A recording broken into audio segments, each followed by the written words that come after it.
नमस्कार। आज बात करते हैं टोनी रॉबिन्स की जबरदस्त किताब मनी मास्टर द गेम की।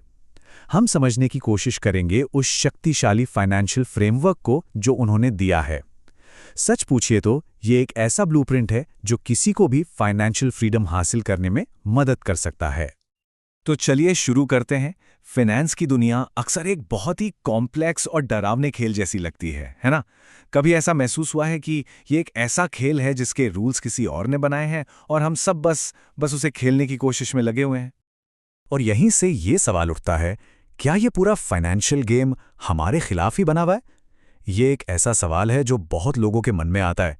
जब भी पैसे मैनेज करने की बात होती है तो एक अजीब सी निराशा, एक कन्फ्यूजन सा महसूस होता है। क्या ये सिस्टम सच में ऐसा है कि एक आम इंसान के लिए इसमें जीतना लगभग नामुमकिन है? टोनी रॉबिन्स इसी पर कुछ रोशनी डालते हैं। वो कुछ आम फाइनेंशियल ट्रैप्स यानी जालों की पहचान करते हैं, जैसे कि हिडन फीस जो धीरे धीरे हमारी मेहनत की कमाई को खा जाती है, या फिर वो मुश्किल फाइनेंशियल जार्गन, वो शब्द जो किसी को भी कंफ्यूज कर दें, और वो सलाह जो हमारे फायदे के लिए कम और सलाहकार के फायदे के लिए ज्यादा होती है।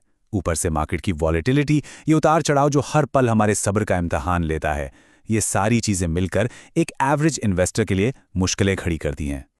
लेकिन यहां एक अच्छी खबर भी है। अगर प्रॉब्लम है तो सॉल्यूशन भी है, और मूल आइडिया बस इतना सा है कि कोई भी, जी हां कोई भी, इन नियमों को सीख सकता है और अपनी फाइनेंशियल सिचुएशन पर पूरा कंट्रोल पा सकता है। टोनी रॉबिन्स की ये बात ना बिल्कुल सीधी दिल पर लगती है। वो कहते हैं, ज्यादातर लोग अपनी छुट्टियों की प्लानिंग में ज्यादा वक्त लगाते हैं बजाय अपने फाइनेंशियल फ्यूचर की प्लानिंग के। सोच कर देखिए, ये कितना सच है। हम अक्सर छोटी छोटी चीज़ों पर इतना ध्यान देते हैं और जो सबसे ज़रूरी है, हमारा फाइनेंशियल फ्यूचर, उस बड़ी पिक्चर को ही इग्नोर कर देते हैं। यहीं से पता चलता है कि प्रोएक्टिव फाइनेंशियल प्लानिंग कितनी ज़रूरी है। तो बदलाव आता कहाँ से है? यहीं से। सबसे पहला कदम है खेल का हिस्सा बनना, एक इनसाइडर बनना, ना कि सिर्फ एक कंज्यूमर। रॉबिन्स का जो मूल सिद्धांत है वो यही है, पूरी जिम्मेदारी लेना, एक इन्फॉर्म्ड इन्वेस्टर बनना, सिर्फ फाइनेंशियल प्रोडक्ट्स खरीदने वाले ग्राहक नहीं। मतलब खेल को बाहर से देखना बंद करना होगा और खेल के अंदर उतरना होगा। और इसी सफर में एक बहुत जरूरी बात समझनी होती है, फर्क। एक फिड्यूशियरी एडवाइजर और एक ब्रोकर के बीच का फर्क। देखिए, एक फिड्यूशियरी एडवाइजर कानूनी तौर पर आपके बेस्ट इंटरेस्ट में काम करने के लिए बाध्य है। उसका काम है आपको सही सलाह देना। दूसरी तरफ एक ब्रोकर का मकसद आपको कोई प्रोडक्ट बेचना हो सकता है जिससे उसे कमीशन मिले। इसलिए सही सलाहकार चुनना अपने फाइनेंशियल फ्यूचर के लिए सबसे जरूरी फैसलों में से एक है।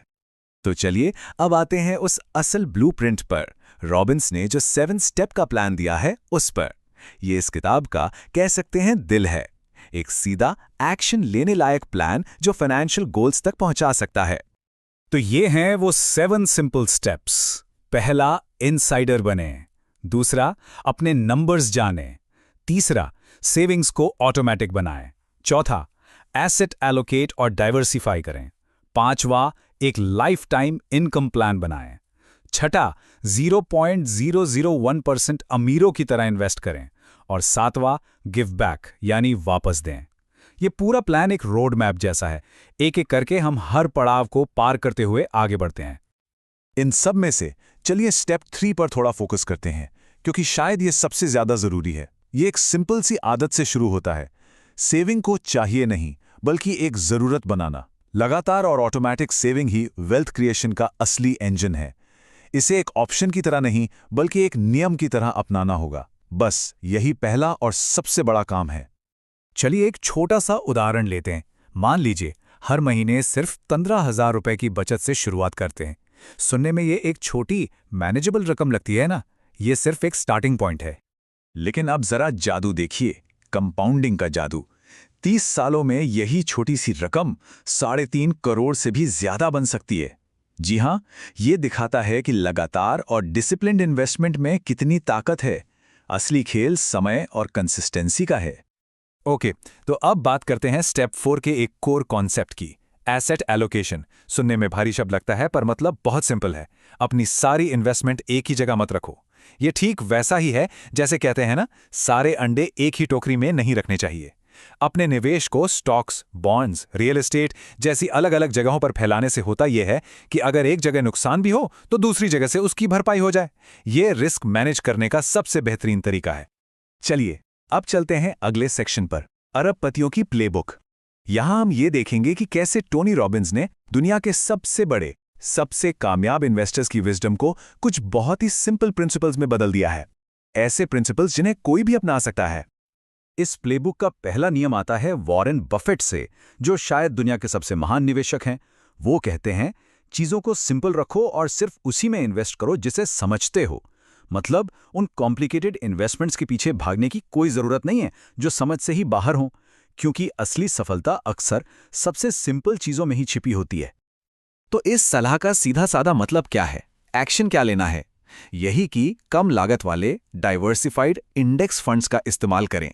यह सिंपल है, इफेक्टिव है और लॉन्ग टर्म में महंगे एक्टिवली मैनेज्ड फंड्स से ज्यादातर बेहतर परफॉर्म करता है। अब आते हैं जैक बोगल पर, जिन्हें इंडेक्स फंड्स का जनक कहा जाता है। उनकी एक बहुत बड़ी सीख है, इन्वेस्टिंग का सबसे बड़ा दुश्मन फीस है। ये फीस एक साइलेंट किलर की तरह है।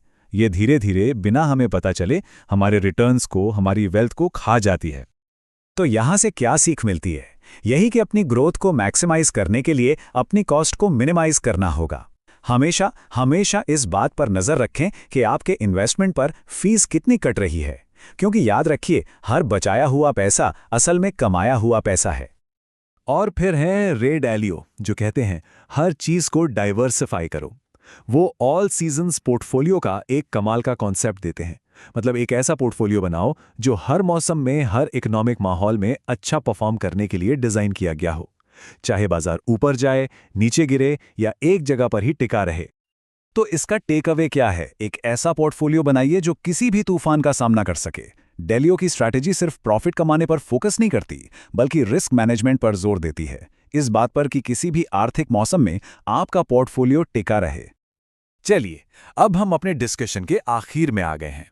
यहां हम पैसे की बारीकियों से हटकर उसके असली मकसद, उसके अंतिम उद्देश्य पर बात करेंगे, क्योंकि आखिर में पैसा कमाना ही तो सब कुछ नहीं है, ये तो बस एक जरिया है। और यही बात हमें स्टेप 7 पर ले आती है, जो बताता है कि असली दौलत पैसों में नहीं है, बल्कि एक मीनिंगफुल, एक सार्थक जीवन जीने में है। फाइनेंशियल सक्सेस एक बहुत बड़ा टूल है, एक जरिया है, एक बड़े मकसद को पूरा करने का। असली दौलत तो एक ऐसा जीवन जीने में है जिसमें कोई जुनून हो, कोई मतलब हो और दूसरों की जिंदगी में कुछ अच्छा करने का मौका हो। और टोनी रॉबिन्स का ये पावरफुल कोड इस पूरी किताब के मैसेज को एक लाइन में समेट देता है। जीने का असली रहस्य देने में है। सच्ची खुशी और सच्ची अमीरी सिर्फ लेने से नहीं, बल्कि देने से मिलती है। जब हम दूसरों के लिए कुछ करते हैं, योगदान करते हैं, तो हमारी अपनी जिंदगी और भी ज्यादा अमीर हो जाती है। तो आखिर में यही सवाल सोचने के लिए रह जाता है, एक ऐसा सवाल जो सोचने पर मजबूर करता है और हम सबको अपने अंदर झांकने का मौका देता है कि आखिर फाइनेंशियल फ्रीडम का सच में मतलब क्या है।